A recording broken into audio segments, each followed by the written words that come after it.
நமச்சிவாய். ஜெயவராகி, ஜெய ஜெயவராகி. உலகம் முழுவதும் வாழக்கூடிய அன்பு பக்தர்களே, சனி பகவான் வக்ரம்.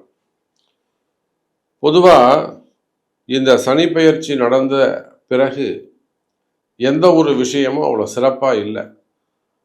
மார்ச் மாதம் 2025 மார்ச் மாதம் 29 திருக்கணித பிரகாரம் சனி பெயர்ச்சி நடந்தது. சனி பகவான் கும்ப ராசியிலிருந்து மீன ராசிக்கு பயிற்சி அடைஞ்சாங்க.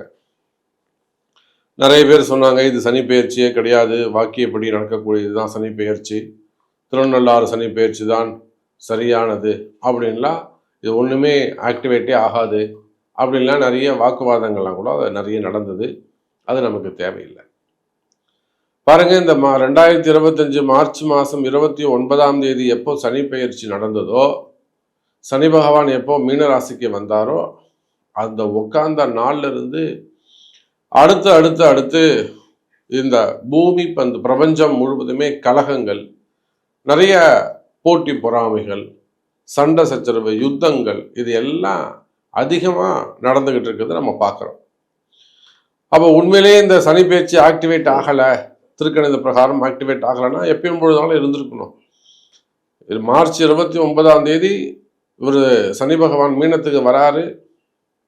ஏப்ரல் மாதம் 20-24 கிட்ட பாகிஸ்தான் தீவிரவாதிகள் என்ன பண்ணுறாங்க, அட்டாக் பண்ணுறாங்க. பெரிய யுத்த போராட்டமே நடக்குதுங்க, யுத்தம் உருவாகுது. சரி, அது அப்படியே கொஞ்சம் அடங்குச்சு அப்படின்னாக்கா மே மாதம் இஸ்ரேலுக்கும் இப்போ பாருங்க ஈரானுக்கும் தேவையில்லாத போர் பதட்டங்கள் நடந்துகிட்டு இருக்கு. அப்போ இந்த திருக்கணித பிரகாரம் நடந்த சனி பெயர்ச்சி, இந்த சனி பகவானுடைய அசைவு இந்த நாட்டுக்கே இவ்வளவு மாறுதல்களை ஏற்படுத்துதுன்னா சாதாரண மனித வாழ்க்கையை என்ன செய்யும்? அப்ப அந்த சனி பகவான் இப்போ ஜூலை மாதம் 13 ராத்திரி அப்படி வச்சுப்போம், நமக்கு விடிஞ்சாதான் கணக்கு. அதனால 14 உதயமாகும் போது சனி பகவான் வக்ரகதி அடைகிறார். ஒரு பெருமூச்சு விட்டுக்கலாம். அப்பா ஒரு மாரத்தான்ல ஒரு 10 கிலோமீட்டர் ஓடிட்டு போனவங்க ஒரு சேர்ல உட்காந்து பெருமூச்சு விட்டா எப்படி இருக்கும், அதை போல இந்த சனி பகவானுடைய வக்ரம் என்ன செய்ய போகுது? அடுத்த 5 மாசங்கள், ஜூலை 13 August, September, October, November, December 15 வரையிலும், டிசம்பர் 15 மார்கழி பிறக்கிற வரையிலுமே கூட இந்த சனி பகவான் வக்ரகதியில் தான் இருக்க போகிறார். அப்போ நிச்சயமா தொழில் அமைப்புகள் எப்படி இருக்கும், சனி வக்ரமான பிஸ்னஸ் எப்படி இருக்கும், ட்ரேடிங் எப்படி இருக்கும், ஃபண்டு ஃப்ளோ எப்படி இருக்கும், டிரான்சாக்ஷன்ஸ் எப்படி இருக்கும், மெயினா இந்த வீண்பழிகள் அல்லது அந்த தொந்தரவுகள், சனி பகவானால் வந்த கஷ்டங்கள், ஒரு போட்டி பொறாமைகள், சண்டை சச்சரவுகள், வம்பு வழக்குகள், இதெல்லாம் இப்ப புதுசா உருவாகி இருக்கு. சாமி, நீங்க சொல்றது கரெக்டு. எனக்கு இந்த ஏப்ரல் மாசத்துல இருந்து ஒரு பெரிய நான் எதிர்பார்க்காத சில விஷயங்கள்லாம் நடந்து போச்சு. மனசுக்கு இப்ப தோணுது, ரொம்ப நாளா இது நடந்துகிட்டு இருந்தது, நான் நம்புறதே இல்லை, அலட்சியமா இருந்தேன், நான் நம்புறதே கிடையாது இதெல்லாம். ஆனா இப்போ நான் ஒன் பை ஒன்னா நடக்கிறத பார்த்தா நான் நம்புறேன் சாமி அப்படின்னு சொல்லக்கூடிய வகையில் இந்த சனி பகவானுடைய தாக்கம், சனி பகவான் என்னெல்லாம் போட்டு அப்படி கசக்கி புளியறாரு அப்படிங்கிறத நம்ம ஒவ்வொருத்தரும் அனுபவிச்சிருக்கிறோம். அப்போ உலகம் முழுவதும் வாழக்கூடிய என் அன்பு பக்தர்களே, இந்த சனி பகவான் வக்ரம் எனக்கு தெரிஞ்சு உங்க எல்லாருக்கும் ஒரு 5 மாசம் லீவ், பெரிய லீவ், நல்லது நடக்க போகுது. இந்த கஷ்டங்கள்ல இருந்து படிப்படியா வெளியில வரப்போறோம். எவ்வளோ சீக்கிரமா உங்களை கேட்காம இந்த இருள் சூழ்ந்ததோ, கஷ்டம் சூழ்ந்ததோ, அவ்வளவு விரைவாக அந்த கஷ்டங்களை விட்டு தப்பிச்சு வரக்கூடிய வாய்ப்புகள், தண்டனைகள்லேருந்து தப்பிக்கலாம், அல்லது பெரிய கஷ்டத்திலிருந்து தப்பிக்கலாம், கண்டத்திலிருந்து தப்பிக்கலாம். இதெல்லாம் என்ன நடக்க போகுது அப்படிங்கிறத ஒவ்வொரு ராசிக்கும் தனித்தனியா பார்த்துடலாம். பாருங்க. அன்பார்ந்த மகர ராசி அன்பர்களே, மகர ராசி என்பர்களே அற்புதமான கால நேரம். சனி பகவான் வக்ரம். பாருங்க மகர ராசி என்பர்களே, உங்களுக்கு 7.5 சனி முடிஞ்செடுத்து ஜன்ம சனியில இருந்தப்போ எவ்வளோ கஷ்ட நஷ்டங்கள்லாம் உங்களுக்கு இருந்தது. நிறைய இழப்புகள், சொந்த பந்தங்களை இழந்தது, குடும்பத்தை இழந்தது, லைஃபே மாறி போச்சு, லைஃப் ஸ்டைலே மாறி போச்சு. நிறைய முதலாளிகளாக இருந்தவங்களா இன்னைக்கு வேலைக்கு போய்கிட்டு இருக்காங்க. வேலைக்கு போய் அந்த கடனை வேற அடைச்சிக்கிட்டு இருக்காங்க. தொழில் ஆரம்பிக்கிறேன், தொழில் செட் பண்ணி கொடுக்குறேன் எங்கள் வீட்டுக்காருக்கு, அல்லது மனைவிக்கு ஒரு தொழில் வச்சு கொடுக்குறேன், அவங்க பேரில் ஆரம்பித்தேன், இவங்க பேரில் ஆரம்பித்தேன், பார்ட்னர்ஷிப்பில் ஆரம்பித்தேன். இதெல்லாம் மகர ராசி என்பர்கள் கடந்த காலங்களில் அவங்களுடைய பணங்காசுகளை வீண் விரயம் செய்ததற்கு ஒரு காரணம். அவ்வளோதான். உங்களுடைய சேமிப்பு நீங்கள் ப்ளஸில் இருந்தவங்கள மைனஸில் கொண்டு வந்ததுக்கு சாமி சொல்லக்கூடிய, சனி பகவான் சொல்லக்கூடிய ஒரு காரணம். அவ்வளோதான்.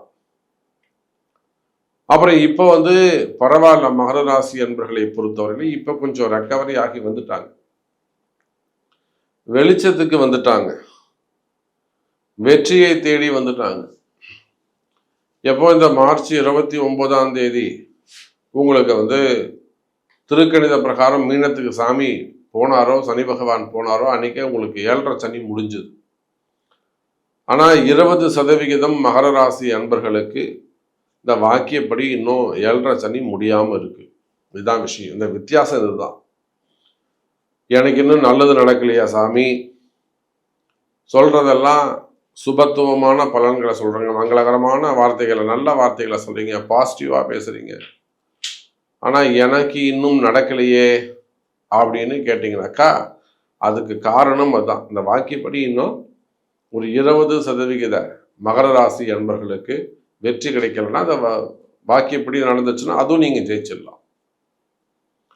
அப்ப இந்த காலகட்டத்தில் மீண்டும் சனி பகவான் வக்ரம் அப்படின்னாக்கா ராசியை நோக்கிய பார்வை, இதுல கும்பராசியை நோக்கிய பயணம். கும்பராசிய சாமி திரும்ப கும்பத்துக்கு வரலனா கூட அதனுடைய தாக்கம், இம்பாக்ட்னு சொல்லுவாங்க, அது இருக்கும். அப்போ மகர ராசி என்பர்களே, அடுத்த 5 மாதங்கள் எச்சரிக்கை, கவனம் தேவை. எல்லா இடத்திலும், எல்லா விஷயங்களிலும், எல்லா வேலைகளிலும், நீங்க செய்யக்கூடிய எல்லா வேலையிலும், நீங்க தொழில் செஞ்சாலும் சரிதான், பிஸ்னஸ் செய்யக்கூடியவர்களாக இருந்தாலும் சரிதான், own business, insurance, marketing, pharma, medical industry, pharma industry, hospitals, டாக்டர்ஸாக இருக்கக்கூடியவர்கள், குறிப்பாக டாக்டர்ஸ், அதே போல் ரியல் எஸ்டேட் செய்யக்கூடியவர்கள், பெரிய பெரிய கமிஷன் பிஸ்னஸ் கமிஷன் பிஸ்னஸ்னால் பெரிய அளவோட கமிஷன் பிஸ்னஸ் பண்ணக்கூடியவங்க, அதுக்கான ஒரு மேனேஜ்மெண்ட்டாக எடுத்து செஞ்சு கொடுக்கக்கூடியவங்க, ஈவென்ட் மேனேஜ்மெண்ட் செய்யக்கூடியவர்கள், கலைத்துறையை சார்ந்தவர்கள், குறிப்பா மண் வளம், கனிம வளங்கள் சார்ந்த தொழில் செய்யக்கூடியவர்கள்,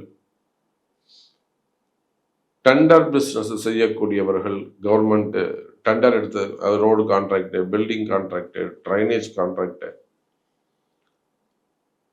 கான்ட்ராக்ட் பிஸ்னஸ் எடுத்து செய்யக்கூடியவர்கள், டெண்டர் பிஸ்னஸ் எடுத்து செய்யக்கூடியவர்கள், அரசியல் தலைவர்கள், அரசியல் குடும்பத்தைச் சேர்ந்தவர்கள், அரசியலில் ஈடுபட்டிருக்கக்கூடியவர்கள்,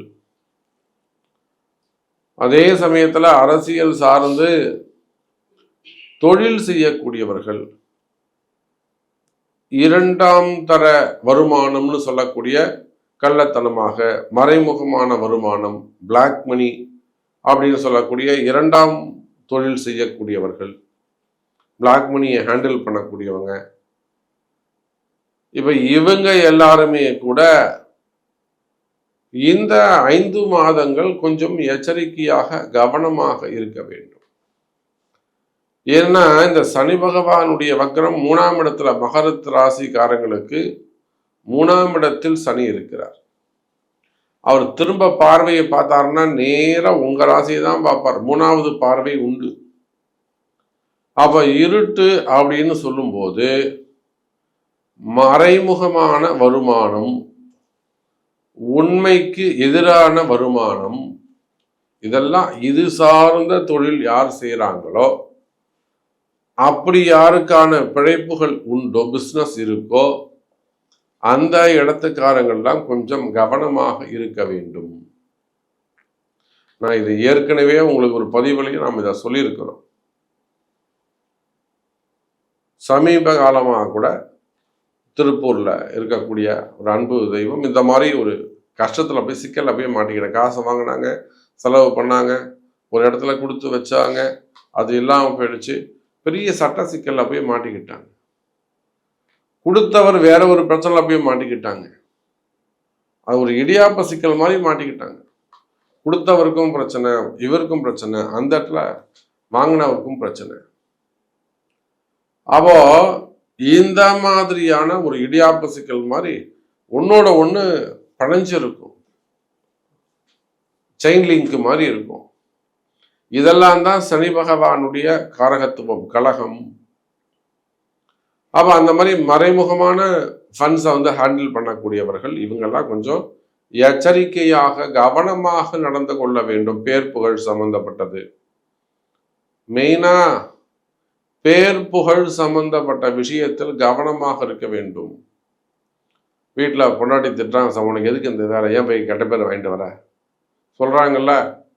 அது குரு, பொண்டாட்டி குருவா இருந்து சொல்றாங்க உங்களுக்கு, நாம தான் கேட்க மாட்டோமே. புரியுதா? பொண்டாட்டி சொல்றான்னு நினைப்போமே தவிர பொண்டாட்டி குரு ரூபத்துல சொல்றான்னு நினைக்க மாட்டோம். நாம சொல்றது குரு. அப்ப நம்ம கேட்டோம்னா நல்லா இருக்கலாம். அம்மா சொல்றாங்க, அப்பா சொல்றாங்க, வேணாண்டான்னா அதுதான் விஷயம். இப்ப ஏதோ ஒரு வழியில குரு உங்களுக்கு உபதேசம் பண்ணுவார். ஆனா அதை தாண்டி இந்த சனி என்ன பண்ணுவார், போட நான் அலட்சியம். அப்ப மகர ராசி என்பர்களே, அந்த மாதிரி வீண்பழி அவமானங்கள் ஏற்பட்டிருக்குமே ஆனால், அல்லது வம்பு வழக்குகள் ஏற்பட்டிருக்குமே ஆனால், அல்லது நான் சொன்ன மாதிரி ஏதேனும் வாங்கி இன்வெஸ்ட் பண்ணி அதை மிஸ் பண்ணியிருப்பீங்க, லாஸ் பண்ணியிருப்பீங்களே ஆனால், இல்லை அதில் ஏதேனும் ஒரு அதிகாரம் பண்ணுறது, ஒரு மிரட்டுறது, ஒரு குடும்பத்தை கொண்டு போய் லாக் பண்ணுறது, இல்லை வேற ஏதேனும் சட்ட சிக்கல்கள் ஏற்பட்டிருக்குமே ஆனால் கவலை வேண்டாம். மகர ராசி அன்பர்களே, அந்த மாதிரியான கஷ்டங்கள் எல்லாம் இந்த சனி பகவானுடைய வக்ர காலத்தில் மறையும். நல்ல முன்னேற்றம் இருக்கும்.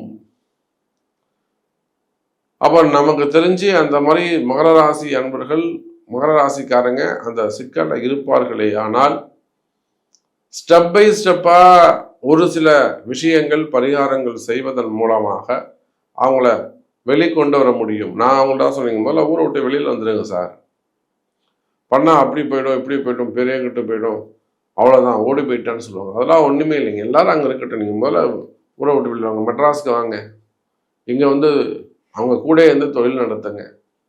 அவங்களுக்கு நான் சொன்ன பரிகாரமே அதான், இடமாற்றம். இப்போ ஊர் விட்டு வந்த உடனே தொழில் செய்கிறாங்க, அவங்க மேல் இருக்கிறவங்க புரிஞ்சுக்கிட்டாங்க, திரும்பவும் அவங்க கொஞ்சம் பைசா கொடுத்து தொழில் செட்டப் பண்ணி இப்போ ஓரளவுக்கு மேலே வந்துட்டாங்க அவங்க. அப்போ தொழில் கஷ்டங்கள், பிஸ்னஸ்ல கஷ்டங்கள் இருக்கா, அல்லது ஜாப்ல கஷ்டங்கள் இருந்தாலும், குடும்பத்துல கஷ்டங்கள் இருந்தாலும், உடல்நிலை ஆரோக்கியத்துல கஷ்டங்கள் இருந்தாலும் கவலை வேண்டாம்.